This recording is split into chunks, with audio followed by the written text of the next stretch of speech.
Board exam की तैयारी के संदर्भ में आज का वीडियो गणित में कमजोर छात्रों के लिए पूरी तरह समर्पित है। ब्लूप्रिंट के हिसाब से आपके क्वेश्चन पेपर में 2 अंक वाले 12 क्वेश्चन आएंगे। 2 अंक वाले क्वेश्चन पर गणित के कमजोर छात्रों को विशेष रूप से फोकस करना चाहिए, क्योंकि इनकी प्रकृति काफी सरल होती है। आपके पेपर में जो 12 क्वेश्चन आना है वो यूनिट क्रमांक 1 से यूनिट क्रमांक 8 और 15वीं यूनिट, इन्हीं यूनिटों से 2 अंक वाले क्वेश्चन आना है। आज हम चर्चा करेंगे 2 अंक वाले प्रश्न जो कि यूनिट 5, 6, 7, यूनिट 8 और यूनिट 15 से कनेक्ट है। तो आइए देखते हैं सबसे पहला क्वेश्चन जो समांतर श्रेणी का है। आपके यूनिट 5 का समांतर श्रेणी 21, 18, 15 का कौन सा पद -81?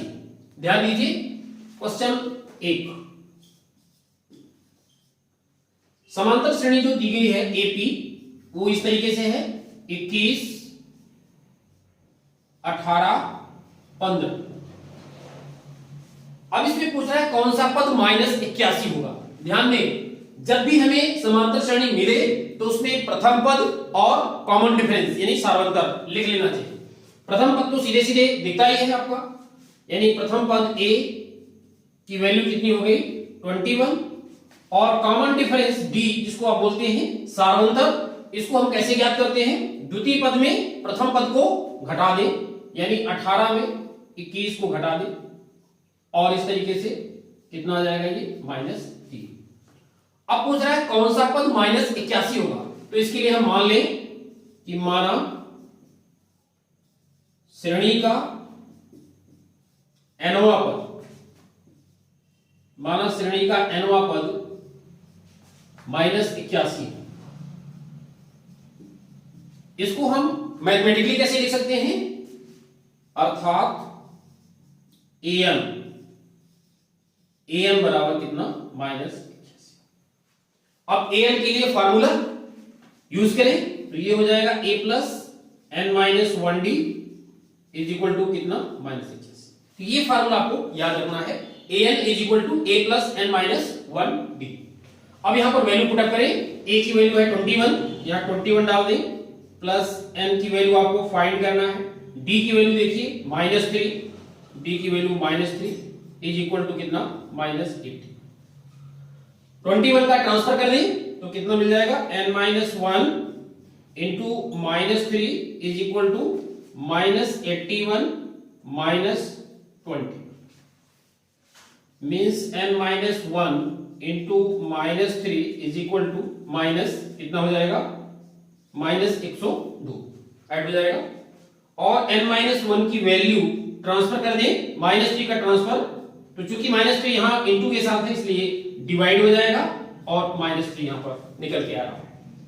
और n-1 की वैल्यू यहां पर कैंसिल कर दें, माइनस कैंसिल हो जाएगा, 3 से इसको कैंसिल कर दें और एक बचेगा 34 और इस तरीके से -1 का ट्रांसफर यानी n is equal to 34 plus 1 is equal to कितना हो गया 30। इसका मतलब n की वैल्यू कितना आ गई 35। हमने माना था श्रेणी का nवां पद मींस 35वां पद -81 है। तो लास्ट में आंसर लिख दें, अतः श्रेणी का 35वां पद -81 है। ये इस तरीके से आपको आंसर भी लिखना है। बोर्ड एग्जाम में उत्तर भी लिखना है, इस बात का आपको विशेष ध्यान देना है, अलग से उत्तर लिखें। इस तरीके से आप इस क्वेश्चन को लगाएं, ठीक है। कहीं भी समस्या हो कमेंट बॉक्स में जरूर लिखें। अब इसके बाद देखते हैं क्वेश्चन नंबर 2, यह भी समांतर श्रेणी से ही करेक्ट है। आप ध्यान दें, समांतर श्रेणी से एक क्वेश्चन आना है, हमने यहां पर 2 क्वेश्चन इंपॉर्टेंट दिया है, इनकी तैयारी आप करेंगे। और इस तरीके से आप देखें क्वेश्चन नंबर 2, दूसरा क्वेश्चन क्या कह रहा है। दूसरे क्वेश्चन में 10वां पद पूछा है और इस तरीके से श्रेणी दी गई है एपी है क्या 2, 7, 12 एंड सो ऑन। इसका इन्होंने 10वां पद पूछा है। सबसे पहले यदि समांतर श्रेणी दी गई है तो हम उसका प्रथम पद और सार्वंतर लिख लें। तो प्रथम पद क्या हो जाएगा, a इक्वल टू कितना 2 हो गया। d कैसे ज्ञात करते हैं, द्वितीय पद में प्रथम पद को घटा देते हैं, यानी 7 -2 कर दे तो d की वैल्यू निकल के आ गई कितना 5। अब आपको इसमें 10वां पद निकालना है, तो इसलिए आप यहां पर फार्मूला लिख दें an equal to a plus n minus 1 d। क्योंकि 10वां पद निकालना है मींस n की वैल्यू क्या है 10, तो यहां पर आप n की वैल्यू ले सकते हैं क्या 10 भी लिख दो। तो यहां पर वैल्यू पुट करें a n मतलब a10, a की वैल्यू आप पुट कर दें, यहां पर a की वैल्यू है 2 प्लस n की वैल्यू कितना है 10, n की वैल्यू है 10, यूज कर ले 10 माइनस 1 इंटू d, d की वैल्यू कितना है 5। तो a10 इज इक्वल टू कितना हो गया 2 प्लस यहां पर घटा ले 9 इंटू 5, यानी a10 is equal to 2 plus 45, a10 आपको निकल के आ रहा है कितना 47। तो 10वें पद की वैल्यू कितनी हो गई 47। बिल्कुल आसान क्वेश्चन है, 2 नंबर के क्वेश्चन आसान होते ही हैं, बस आपको थोड़ा सा ध्यान देना है कि इसमें किस टेक्निक का प्रयोग हुआ है, उस टेक्निक को आपको कैसे करना है। चलें अब यूनिट 6 की तरफ, समद्विबाहु त्रिभुज से कनेक्ट क्वेश्चन है, काफी अच्छा क्वेश्चन है, बेहतरीन क्वेश्चन, इस पर चर्चा कर लेते हैं। इसमें दिया हुआ है कि त्रिभुज एबीसी एक समद्विबाहु त्रिभुज है और समद्विबाहु के साथ साथ समकोण भी है, ध्यान दें, जिसका कोण सी समकोण है। तीसरा क्वेश्चन, इस पर चर्चा करेंगे। तो एक समद्विबाहु त्रिभुज आप बना लें जिसका कोण सी समकोण कर दे, और इस तरीके से ये आपका डायग्राम हो गया, और इस डायग्राम में सी समकोण है, ध्यान दें, सी यहां रख दें। अब ए और बी आप इसमें कहीं भी रख सकते हैं, यहां पर ए और बी इंटरचेंज भी कर सकते हैं। यहां पर ये 90 हो गया, ध्यान दें, ये 90 डिग्री हो गया। समद्विबाहु का मतलब जिस त्रिभुज की 2 भुजाएं बराबर हैं, आप जानते हैं कि ये कर्ण कहलाता है, कर्ण सबसे बड़ी भुजा होती है, वो किसी के बराबर हो नहीं सकता, इसका मतलब ये 2 भुजाएं क्या हो गई इक्वल हो, है ना। अब आपको इसमें ये चीज सिद्ध करना है, तो यहां पर थोड़ा सा लिख दिया जाए, त्रिभुज एबीसी एक समद्विबाहु त्रिभुज है,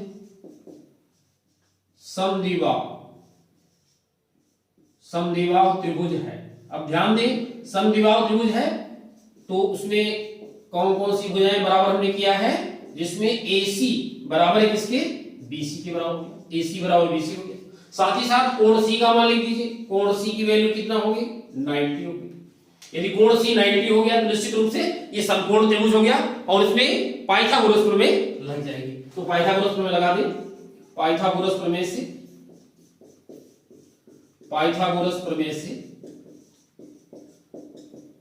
प्रमेय लगा दें, क्या हो जाएगी पाइथागोरस प्रमेय, AC स्क्वायर, आपको जो सिद्ध करना है AC स्क्वायर है ना, सिद्ध करना है। यहां पर देखिए AC square plus BC square equal to आप क्या लिख सकते हैं AB स्क्वायर, यानी कर्ण का जो वर्ग है AB का वर्ग बराबर लंब का वर्ग यानी AC का वर्ग प्लस आधार का वर्ग क्या BC का वर्ग।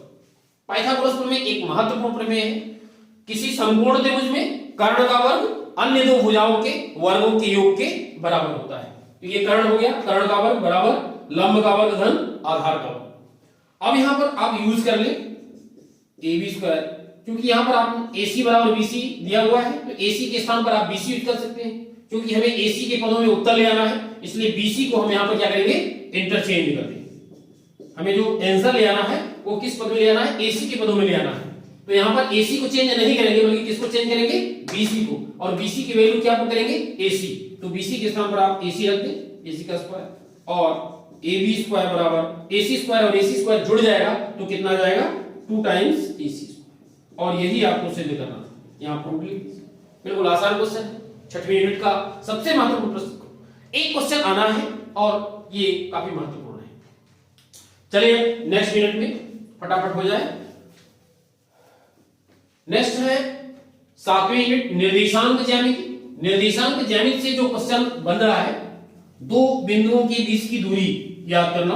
यहां पर बिंदु दिए हैं -57 और -13, ये क्वेश्चन नंबर 4 है। ध्यान दें, ए बिंदु मान लें -57 को, और बी मान लें किसको -13 को। ये कहलाता है क्या x1 y1, और ये कहलाता है क्या x2 y2। तो x1 की वैल्यू क्या हो गई -5, y1 की वैल्यू क्या होगी, y1 कितना रहा है x1 y1 ध्यान दें 7, x2 y2, x2 कितना हो जाएगा आपका -1 और y2 कितना हो गया आपका 3।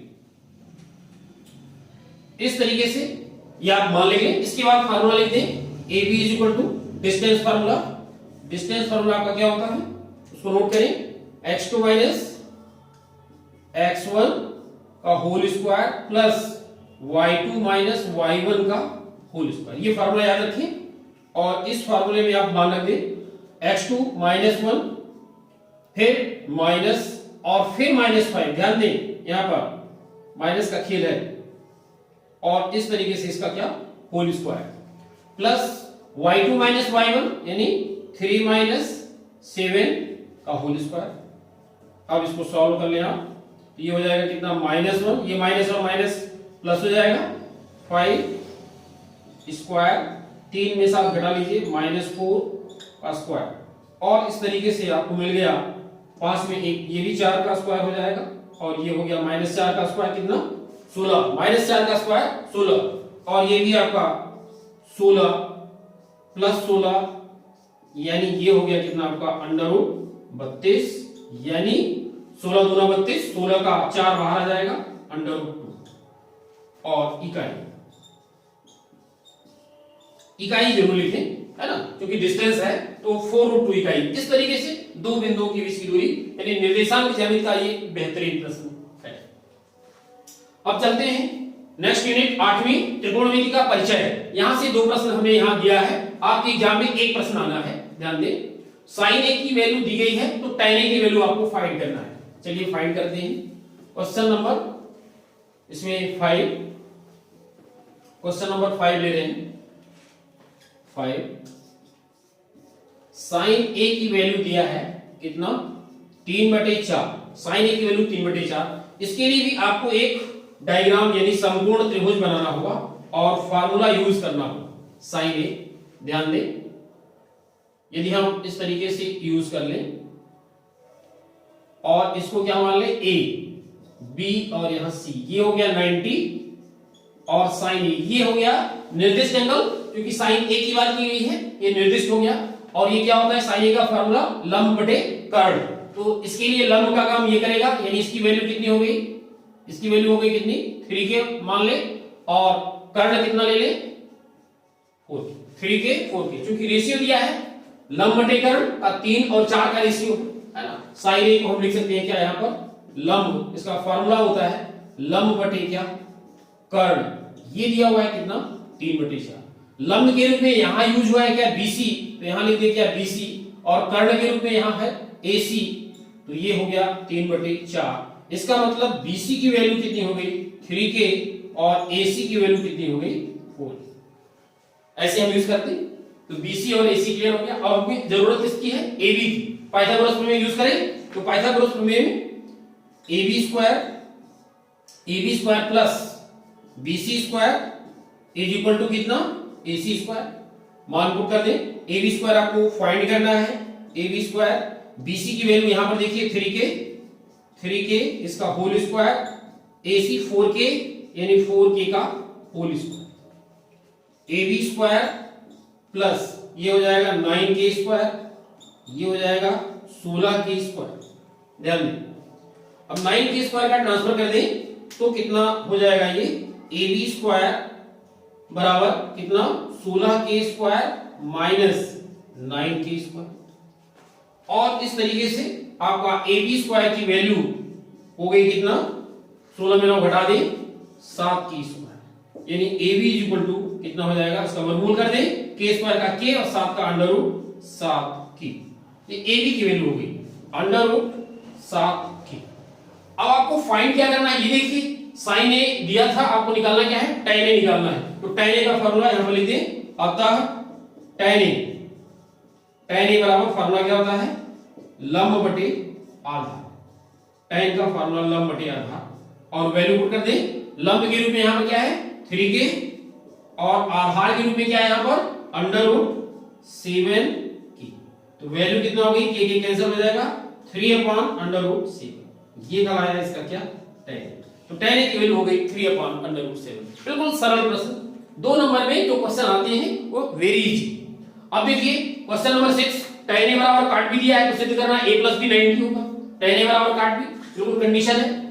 कंडीशन में आपको सोचना है इसमें हम क्या अप्लाई कर दें, कौन सा फार्मूला अप्लाई कर दें कि हमें टारगेट मिल जाए। टारगेट मतलब जो हमें सिद्ध करना है। जैसे इस क्वेश्चन में देखिए tan a दिया हुआ है, tan a बराबर cot b। अब सोचिए tan a बराबर cot b दिया हुआ है, हम ऐसा कौन सा फार्मूला अप्लाई कर दें कि ये cot चेंज हो जाए किसमें, tan। तो इसके लिए ध्यान आता है कौन सा, पूरक फार्मूला। पूरक फार्मूला क्या होता है, देखिए पूरक फार्मूला में यूज करते हैं क्या, tan 90 माइनस b बराबर क्या होता है, cot b। tan चेंज हो जाता है किसमें, cot b। तो यहां पर जो दिया हुआ है cot b, इसके स्थान पर हम फार्मूला अप्लाई कर सकते हैं क्या, tan 90 माइनस b, यानी tan a बराबर क्या, tan 90 माइनस b। इस तरीके से ये फार्मूला अप्लाई हो गया। और दोनों साइड से tan आपका कैंसिल हो जाएगा, नहीं कैंसिल नहीं होता है, ये ऑपरेशन है, ये हट जाता है। तो tan दोनों साइड से हट जाएगा ऑपरेशन, तो मिलेगा क्या, a = 90 minus b, means b को इधर ट्रांसफर कर दें, a + b बराबर आप कितना। चुटकियों में ऐसे क्वेश्चन आपको सॉल्व करना है। 2 नंबर का बेहतरीन क्वेश्चन आपके परीक्षा के हिसाब से, ध्यान दें। चले अगले क्वेश्चन की तरफ। अगला क्वेश्चन आपका 7वां, ये प्रायिकता से संबंधित है। प्रायिकता एक महत्वपूर्ण टॉपिक है, सरल टॉपिक है, जहां से 2 अंक के 2 क्वेश्चन आना है। यहां पर 2 क्वेश्चन हमने दिया है, इसकी तैयारी आपको करना है। चलिए देखें question number 7। Question number 7, question number 7 में p की वैल्यू दी गई है 0.05, ई नहीं की प्रायिकता निकालना है। क्वेश्चन 7 देखिए, यानी आपको यहां पर गिवन है क्या, PE बराबर 0.05 निकालना है। ई नहीं की प्रायिकता मतलब PE0 इसको बोलते हैं, क्योंकि आप जानते हैं PE प्लस PE0 ये होता है कितना, 1। ये फार्मूला है, फार्मूला तो आपको याद होना ही चाहिए। अब PE की वैल्यू पुट कर दें 0.05 प्लस PE0, इसी को बोलते हैं ई नहीं। ई नॉट का मतलब ई नहीं, ई नहीं की प्रायिकता 1। तो PE0 कितना हो जाएगा, ट्रांसफर कर दें 1 माइनस 0.05 और घटा ले इस तरीके से, ये कितना आ जाएगा, कैसे घटाते हैं ध्यान से देखें। 1 में घटाना है तो 1.00 लिख लें और 0.05 ऐसे घटा लें, है ना। ये हो जाएगा कितना, कितना हो जाएगा 0.95, 0.9 आंसर। बिल्कुल आसान प्रायिकता, सबसे सरल टॉपिक है प्रायिकता, इसकी तैयारी आप करें। चलिए लास्ट क्वेश्चन देखते हैं आज का, क्वेश्चन नंबर 8। यहां पर 20 बल्बों के समूह में से 4 बल्ब खराब है। इस समूह में से एक बल्ब यादृच्छिक निकाला जाता है, तो इसकी क्या प्रायिकता है कि यह बल्ब खराब है। ध्यान दें टोटल बल्बों की संख्या कितना है 20 और खराब बल्बों की संख्या कितना है 4। इसको पहले नोट करें, टोटल बल्ब कितने हैं और खराब कितने हैं। तो यहां पर ध्यान दें, क्वेश्चन नंबर 8 है कुल बल्ब। प्रायिकता में कुल बल्ब के लिए क्या आएगा, NS कितना 20, NS 20 हो गया। अब चूंकि जो हमें निकालना है किस घटना की प्रायिकता आपको निकालना है, घटना यह है कि निकाला गया बल्ब क्या होना चाहिए, खराब बल्ब, यानी घटना को ई से आप दर्शा दें, ई बल्ब का खराब होना, बल्ब का खराब होना, ई बल्ब का खराब होना एक घटना होगी। तो निश्चित रूप से इस घटना के अनुकूल कितने बल्ब खराब है, 4 बल्ब। तो इस घटना के अनुकूल जो पॉइंट्स होंगे उनको हम दर्शाएंगे किससे, NE, नंबर ऑफ, यानी संख्या से मतलब है। ये जो घटना है ई बल्ब खराब, यानी कितने बल्ब खराब है, तो NE कितने खराब है, 4 बल्ब खराब, 4 बल्ब। तो इस चीज की प्रायिकता मतलब PE आपको निकालना है। अतः PE बराबर, PE का मतलब हुआ निकाला गया जो बल्ब है वो खराब होगा, इस बात की प्रायिकता। इसका संकेत क्या है PE, और इसका फॉर्मूला क्या होता है, PE बराबर NE upon NS, NE upon NS। ध्यान दें NE की वैल्यू कितना है 4 और NS की वैल्यू कितना है 20। तो ये हो गया कितना, इसको यदि आप कैंसिल कर दें तो ये निकल के आ रहा है कितना, 1/5, ये इसका आंसर। तो इस तरीके से चाहे प्रायिकता हो, चाहे त्रिकोणमिति का परिचय हो, और चाहे त्रिभुज हो, चाहे समांतर श्रेणी हो, सभी के प्रश्न सरल हैं, 2 अंक वाले। आपका कर्तव्य है कि इन सभी प्रश्नों को आप ध्यान से पढ़ें, वीडियो को ध्यान से देखें। फिर भी यदि नहीं समझ में आता कहीं तो आप कमेंट करें, यदि आप कमेंट करेंगे तो आपको उसका आंसर मिल जाएगा। तो 2 नंबर वाले क्वेश्चन यहीं पर समाप्त होते हैं। कैसा लगा ये वीडियो कमेंट बॉक्स में जरूर लिखें। यदि वीडियो अच्छा लगे तो वीडियो को लाइक करें, चैनल को सब्सक्राइब करें, बेल आइकन को प्रेस करें और ऑल बटन को क्लिक करें। मिलते हैं फिर अगले वीडियो में इसी प्रकार के महत्वपूर्ण प्रश्नों के साथ। तब तक के लिए धन्यवाद।